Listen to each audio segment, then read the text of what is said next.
దర్శక దిగ్గజం మణిరత్నం తెరకెక్కించిన ప్రతిష్టాత్మక చిత్రం పొన్నియిన్ సెల్వన్. చారిత్రాత్మక కథాంశంతో అత్యంత భారీ బడ్జెట్ చిత్రంగా రూపొందింది PS1.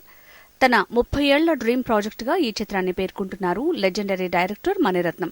1989లో కమల్, రజనీలతో 2 కోట్ల బడ్జెట్తో ప్లాన్ చేసిన ఈ చిత్రం చివరికి విక్రమ్, కార్తీలతో 2022లో 350 కోట్ల బడ్జెట్తో తెరకెక్కింది. భారతీయ భాషలన్నింటా సెప్టెంబర్ 30న ప్రేక్షకుల ముందుకొస్తోంది పొన్నియిన్ సెల్వన్. ఐశ్వర్యరాయ్, త్రిష ప్రధాన కథానాయికలుగా నటించారు.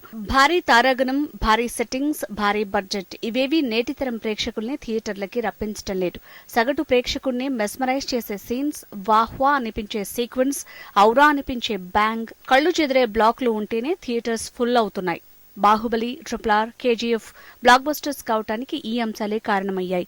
ఆ తర్వాత రిలీజ్ అయిన కార్తికేయ 2 లాంటి చిత్రాలు కూడా ఈ కాన్సెప్ట్ ని ఫాలో అయి సక్సెస్ ని అందుకున్నాయి. కానీ పొన్నియిన్ సెల్వన్ టీజర్ ని గమనిస్తే ఇలాంటి ఇంట్రెస్టింగ్ ఎలిమెంట్స్ ఏమీ లేవు. వాటిని మణిరత్నం లాంటి మహాదర్శకుడు ఎలా మిస్ అయ్యాడు అనేది ప్రశ్నార్థకంగా మారింది.